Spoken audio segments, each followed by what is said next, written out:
Good morning class. आज हम देखेंगे एमएसएन में कार्डियक ड्रग के बारे में, जो कि बहुत ही इंपॉर्टेंट टॉपिक है। तो इसमें सबसे पहले देखते हैं हम इंट्रोडक्शंस।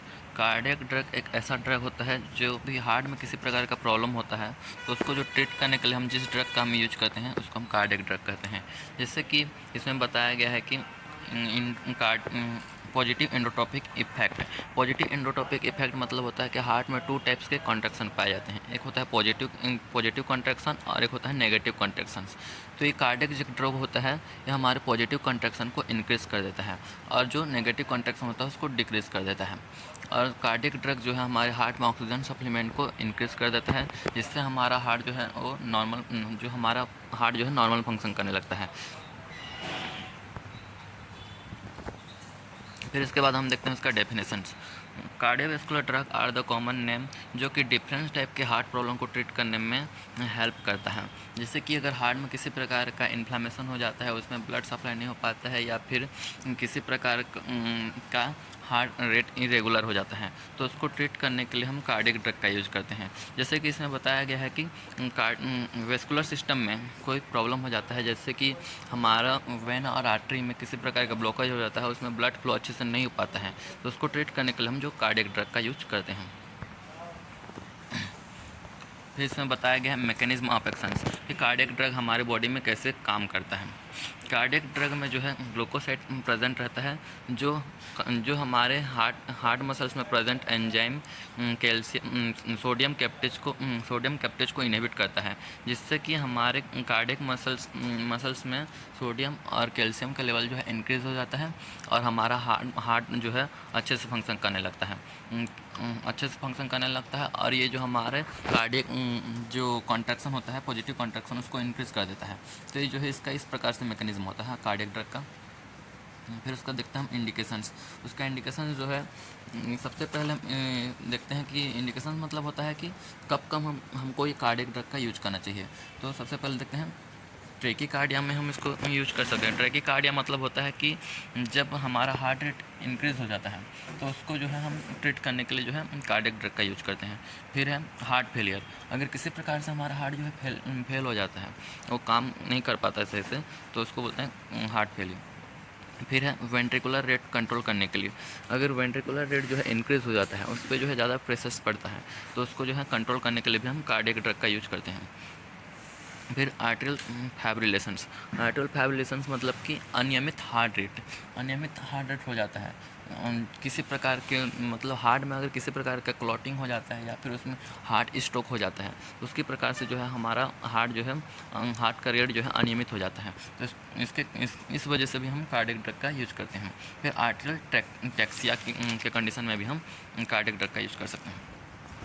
फिर देखते हैं हम इसका कॉन्ट्राइंडिकेशंस में देखते हैं सबसे पहले कि अगर प्रेगनेंसी के टाइम में अगर वेंट्रिकल्स जो है कॉन्ट्रैक्ट होता है, प्रेगनेंसी के टाइम में अगर वेंट्रिकल जो है कॉन्ट्रैक्ट होता है या फिर एरिथमिया का कंडीशन होता है या फिर पेरिकार्डाइटिस। एरिथमिया मतलब होता है कि अनियमित या फिर असामान्य हार्ट रेट, तो इस कंडीशन को बोलते हैं एरिथमिया। और पेरिकार्डाइटिस मतलब होता है कि अगर हमारे हार्ट के जो पेरिकार्डियम लेयर होता है उसमें अगर इन्फ्लामेशन हो जाता है तो भी हम जो कार्डियक ड्रग का यूज नहीं करें। और ये सब जो बताया गया है ये प्रेगनेंसी के टाइम में बताया गया है। अगर ये प्रेगनेंसी के टाइम में ये सब कॉम्प्लिकेशंस आता है, मतलब ये सब प्रॉब्लम आता है, तो हम इस सब चीज़ में हम जो है कार्डियक ड्रग का यूज़ नहीं करेंगे। फिर डिगॉक्सिन टॉक्सिसिटी इंक्रीज़ हो जाता है। अगर डिगॉक्सिन टॉक्सिसिटी इंक्रीज़ हो जाता है तब भी इस कंडीशन में हम कार्डियक ड्रग का यूज़ नहीं करेंगे। फिर है हाइपर कैल्सीमिया मतलब कि अगर ब्लड में किसी प्रकार का कैल्शियम लेवल इंक्रीज़ हो जाता है तो उस कंडीशन में भी हम कार्डियक ड्रग का यूज नहीं करेंगे। अगर हमारे हाइपर कैल्सीमिया मतलब होता है कि जब हमारे ब्लड में कैल्शियम का लेवल जो है इंक्रीज़ हो जाता है तो उसको बोलते हैं हम हाइपर कैलेमिया। तो इस कंडीशन में भी जो हम कार्डियक ड्रग का यूज़ नहीं करते हैं। फिर है इसके बाद हाइपोकैलेमिया मतलब जब हमारे ब्लड में पोटेशियम लेवल डिक्रीज़ हो जाता है तब भी इस कंडीशन में हम कार्डियक ड्रग का यूज़ नहीं करेंगे। फिर है हाइपोमैग्नीशियम मतलब होता है कि जब ब्लड में मैग्नीशियम लेवल डिक्रीज़ हो जाता है तो इस कंडीशन में भी हम कार्डियक ड्रग को अवॉइड करेंगे। फिर रीनल फेलियर मतलब होता है कि जब हमारा किडनी जो है फेल हो जाता है, किडनी जो है फेल हो जाता है तो इस कंडीशन में भी नहीं करेंगे। ओल्ड एज में जो है हमारा टॉक्सिसिटी जो है इन टॉक्सिसिटी का खतरा रहता है, जिसके कारण से भी हम कार्डियक ड्रग का यूज़ नहीं कर सकते हैं। फिर देखते हैं इसके बाद हम एडवर्स इफेक्ट कि कार्डियक ड्रग का क्या क्या एडवर्स इफेक्ट्स हो सकते हैं। तो सबसे पहले देखते हैं उसको ब्रेडिकार्डिया हो सकता है। ब्रेडिकार्डिया मतलब कि उसका जो हार्ट रेट जो है उसका स्लो हो सकता है।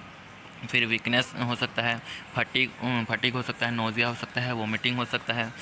फिर और कुछ डिगॉक्सिन टॉक्सिसिटी जैसे कि एनोरेक्सिया मतलब कि उसको भूख नहीं लगता है, लॉस ऑफ एपिटाइट हो जाता है।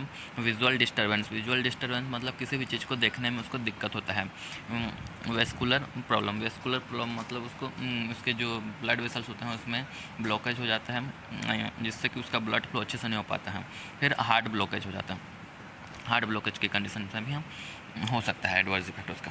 फिर अब हम जो है कौन कौन सा ड्रग जो है हम देते हैं देखते हैं। तो सबसे पहले जो है एंटी एंजाइनल ड्रग वे ड्रग होते हैं। एंटी एंजाइनल ड्रग मतलब कि वे ड्रग जो हम एंजाइना पेक्टोरिस के ट्रीट के लिए यूज करते हैं, उसको बोलते हैं हम एंटी एंजाइनल ड्रग। तो अब सबसे पहले देखते हैं कि एंजाइना पेक्टोरिस होता क्या है। एंजाइना पेक्टोरिस एक ऐसा कंडीशन होता है जो हमारे हार्ट को ब्लड सप्लाई करने वाली कोरोनरी आर्टरी में ऑब्स्ट्रक्शंस या फिर किसी प्रकार का स्पाज्म हो जाता है। ऑब्स्ट्रक्शंस मतलब कि जो हमारे वो कोरोनरी आर्टरी में किसी प्रकार का ब्लॉकेज हो जाता है, और स्पाज्म मतलब कि उसमें जो कोरोनरी आर्टरी में होता है उसमें ऐंठन हो जाता है। तो इस कंडीशन में जो हमारे हार्ट को जो है प्रॉपर ब्लड सप्लाई नहीं हो पाता है, जिसके कारण से उसको जो है ब्लड और ऑक्सीजन सप्लाई नहीं पाता है, जिसके कारण से उस पेशेंट को जो है सीवियर पेन होता है। तो इस कंडीशन को ट्रीट करने के लिए जो हम एंटी एंजाइनल ड्रग का यूज करते हैं। तो देखते हैं कि एंटी एंजाइनल ड्रग क्या क्या होता है। इसमें जो है डोज भी बताया गया है। आइसोसॉर्बिट मोनोनाइट्रेट देते हैं। आइसोसॉर्बिट मोनोनाइट्रेट देते हैं 10 to 20 mg ओरली।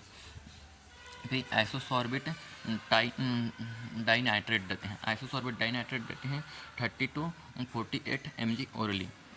फिर नाइट्रोग्लिसरीन देंगे हम 0.3 mg सबलिंगुअल मतलब होता है जो अंदर टंग देते हैं मेडिसिन को, उसको बोलते हैं सबलिंगुअल।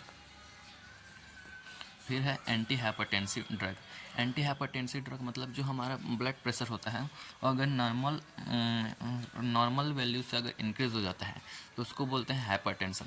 नॉर्मल वैल्यू जैसे कि 120/80 mmHg से अगर इंक्रीज़ हो जाता है 180 160 तो उसको बोलते हैं हम हाइपरटेंशन।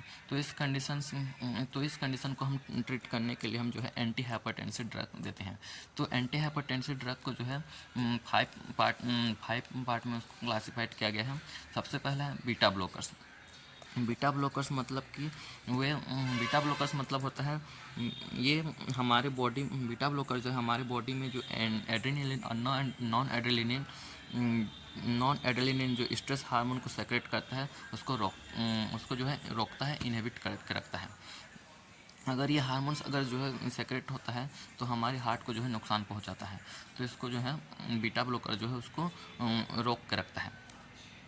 तो इसमें जो है कौन कौन से ड्रग आते हैं, जितने भी ड्रग के लास्ट में लोल आता है सब जो है बीटा ब्लॉकर्स ड्रग होते हैं। जैसे कि एटेनोलोल, टिमोलोल, मेट्रोप्रोलोल, तो ये सब जो है बीटा ब्लॉकर्स ड्रग होते हैं। फिर है कैल्शियम चैनल ब्लॉकर्स उसके नाम से ही समझ आ रहा है, ये जो है कैल्शियम चैनल को ब्लॉक करके रखता है। ये कैल्शियम चैनल ब्लॉकर जो है जितने भी कार्डियोवैस्कुलर डिजीज़ होते हैं उसमें मेनली यूज़ होते हैं, जैसे कि कार्डियक एरिथमिया, हाइपरटेंशन और एंजाइना पेक्टोरिस। इन सब प्रॉब्लम में जो है हम कैल्शियम चैनल ब्लॉकर का यूज़ करते हैं। कैल्शियम चैनल ब्लॉकर को हम कैसे पहचानेंगे, जितने भी ड्रग होते हैं उसके लास्ट में अगर डिपिन आता है तो ये सब जो है कैल्शियम चैनल ब्लॉकर ड्रग होते हैं, जैसे कि इसमें बताया गया है निफिडिपिन और एम्लोडिपिन। फिर इसके बाद है ACE इनहिबिटर्स मतलब ACE का फुल फॉर्म क्या है, एंजियोटेंसिन कन्वर्टिंग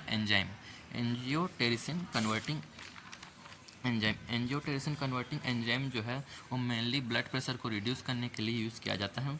अगर हमारे आर्टरी और वेन में एक्सेसिव प्रेशर पड़ता है तो उसको जो है रिड्यूस करने के लिए हम ACE इनहिबिटर्स का यूज़ करते हैं। ये जो है हमारे वेन और आर्टरी को जो है रिलैक्स करने का काम करता है।